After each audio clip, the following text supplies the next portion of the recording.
আসসালামু আলাইকুম রহমতুল্লাহ। আশুরা কত তারিখে?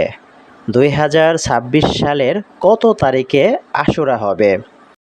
আশুরা হবে 2026 সালের 26শে জুন শুক্রবার। 2026 সালের 26শে জুন শুক্রবার আশুরার দিন। আসলে এই আশুরা কি হয়তো অনেকেই বুঝতেছেন না, অনেকেই জানেন না। আশুরা এটি একটি আরবি শব্দ। ইসলামী বর্ষপঞ্জির প্রথম মাস মহররম এর 10 তারিখ। তার মানে মহররম মাসের 10 তারিখকেই আশুরা বলা হয়। এই আশুরার দিন এত গুরুত্বপূর্ণ কেন? আসুন আমরা কয়েকটি ঘটনা শুনি। আল্লাহ তাআলা মুসা আলাইহিস সালাম ও তার অনুসারীদেরকে ফেরাউনের অত্যাচার থেকে মুক্তি দিয়েছিলেন এই মহররম মাসের 10 তারিখে।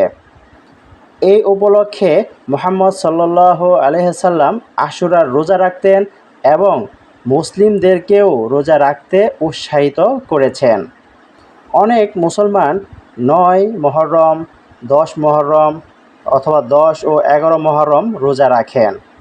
আশুরার দিনটি বিশেষ স্মরণীয় কারণ হুসাইন ইবনে আলী রাদিয়াল্লাহু তাআলা আনহু এর শাহাদাতের ঘটনাও এই দিনে সংঘটিত হয়েছিল, যা ব্যাটল অফ কারবালা এর সঙ্গে সম্পর্কিত। আজকে আমরা এই ভিডিওতে জানতে চলছি আশুরা কবে, আশুরার কয়টি রোজা রাখতে হবে, আপনি এই রোজা কেন রাখবেন, এই নফল রোজা কেন রাখবেন। আশুরার রোজা হলো নফল রোজা। আর রোজা রেখে আপনি কি কি আমল করবেন, কোন দোয়াগুলো পড়বেন, কিভাবে নামাজ পড়বেন, কত রাকাত নামাজ পড়বেন, কি আমল করবেন, কি তেলাওয়াত করবেন, সম্পূর্ণ প্রশ্নের আপনার যতগুলো প্রশ্ন আছে সব প্রশ্নের উত্তর এই ভিডিওতে আলোচনা করা হবে ইনশাআল্লাহ। তাই ধৈর্য সহকারে ভিডিওটি প্রথম থেকে শেষ পর্যন্ত দেখার অনুরোধ রইল। আশুরা কবে? 1 নম্বর প্রশ্নই হলো আশুরা কবে, যা আমি পূর্বেই বলেছি 2026 সালের 26শে জুন রোজ শুক্রবার আশুরার দিন।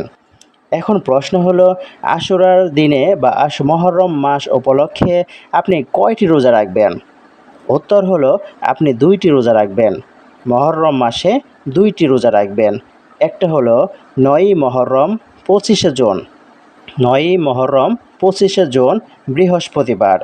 এরপরে আরেকটা রাখবেন 10ই মহররম 26শে জুন শুক্রবার, 10ই মহররম 26শে জুন শুক্রবার।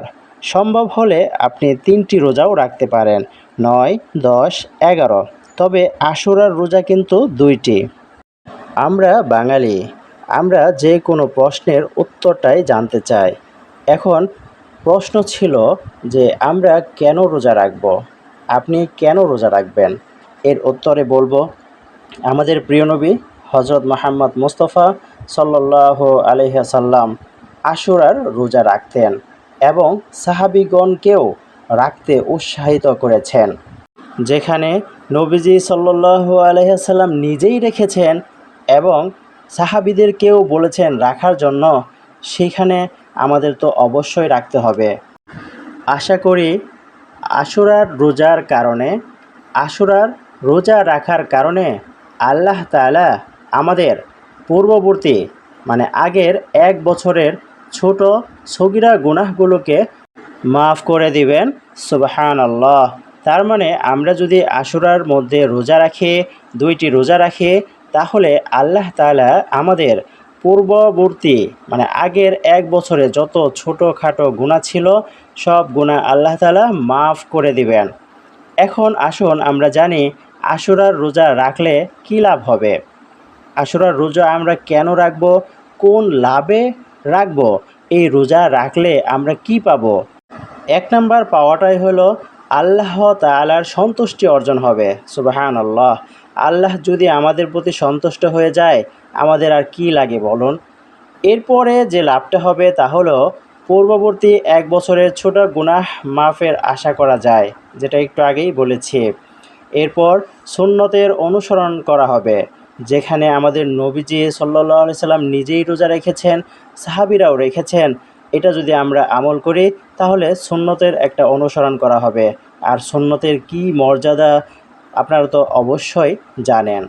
এরপরে তাকওয়া ও আত্মশুদ্ধি বৃদ্ধি পাবে, আমাদের প্রতি আত্মবিশ্বাস বেড়ে যাবে। তাকওয়া ও আত্মশুদ্ধি কী হবে? বৃদ্ধি পাবে। এরপরে যে জিনিসটা আমরা পাবো তা হলো নেকি ও সওয়াব বৃদ্ধি পাবে। নেকি সওয়াব বৃদ্ধি পাবে। অসংখ্য লাভ আমরা দেখলাম যদি আমরা আশুরার দিন রোজা রাখি। আসলে রোজা রাখা তো কোনো ব্যাপার না, আপনারা চাইলেই কিন্তু রোজা রাখতে পারি। এরপর আপনি রোজা রেখে কিভাবে সাহরি করবেন, কিভাবে ইফতারি করবেন, আপনি রমজান মাসের যে রোজা রেখেছেন, যেভাবে সাহরি খেয়েছেন, মুহররম মাসেও ঠিক সেইভাবে সাহরি খাবেন এবং মাগরিবের আজান দেওয়ার সাথে সাথে ইফতার করে নেবেন। আশা করি আপনারা রোজা ভাঙার নিয়তগুলো জানেন। না জানলে আমার চ্যানেলে ভিডিও আছে, এখান থেকেও আপনারা শিখতে পারেন। আমরা তাহলে আশুরার দিন কি করব? আমরা কি আমল এই আশুরার দিন উপলক্ষে করতে পারি, আসুন আমরা জেনে নেই। 1 নাম্বার, রোজা রাখা, যা একটু আগে আলোচনা করা হলো। আমরা আশুরার দিনে 2টি রোজা রাখার চেষ্টা করব। এরপর বেশি বেশি কোরআন তেলাওয়াত করা। আপনি কোরআন পড়তেও যদি না পারেন, তাহলে কোরআন খুলে, অজু করে কোরআন খুলে হাত বোলান, কোরআনের পৃষ্ঠাগুলো দেখুন, তাহলেও অদ্ভুত একটা শান্তি পাবেন। আল্লাহ তাআলা আপনার প্রতি খুশি হতে পারে। এই খুশির বিনিময়ে আল্লাহ তাআলা আপনাকে যে কী দিবেন আপনি কল্পনাও করতে পারবেন না। এরপর যে কাজ করবেন, তওবা ও ইস্তেগফার করা। বেশি বেশি তওবা ইস্তেগফার করা, আমাদের পূর্বের ভুলের জন্য আল্লাহ তাআলার কাছে বেশি বেশি করে মাফ চাওয়া, ক্ষমা চাওয়া। এরপর যে কাজটি আমরা করব, বেশি বেশি দরুদ শরীফ পড়ব। আমরা যদি বেশি বেশি দরুদ শরীফ পড়তে পারি, তাহলে হয়তো আল্লাহর রহমতে আমাদের প্রিয় নবী সাল্লাল্লাহু আলাইহি সাল্লামকে স্বপ্নযোগে দেখতে পারি, যদি আল্লাহ তাআলা সাহায্য করেন, যদি আল্লাহ তাআলা চান। এজন্য আমরা বেশি বেশি দরুদ শরীফ পাঠ করব।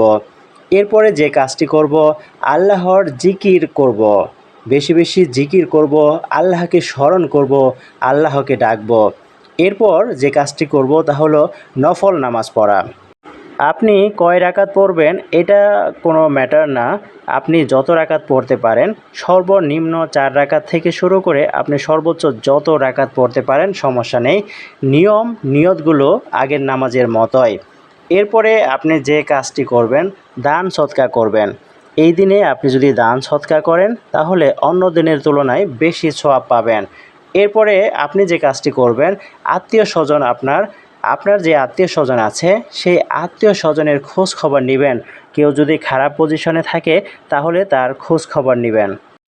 এরপর আপনি দোয়া পড়বেন, রব্বানা আতিনা ফিদ দুনিয়া হাসানাতাও ওয়া ফিল আখিরাতি হাসানাতাও ওয়া কিনা আযাবান্নার। এরপর সুবহানাল্লাহ 100 বার, আলহামদুলিল্লাহ 100 বার, আল্লাহু আকবার 100 বার, লা ইলাহা ইল্লাল্লাহ 100 বার, আস্তাগফিরুল্লাহ 100 বার। এরপর আপনি আল্লাহর কাছে কান্নাকাটি করে আপনার মনের আকুতি মিনতি নিবেদন করবেন। অবশ্যই আল্লাহ আপনার ডাকে সাড়া দিবেন। আল্লাহ তাআলা আমাদের সবাইকেই মাফ করে দিন। আমিন।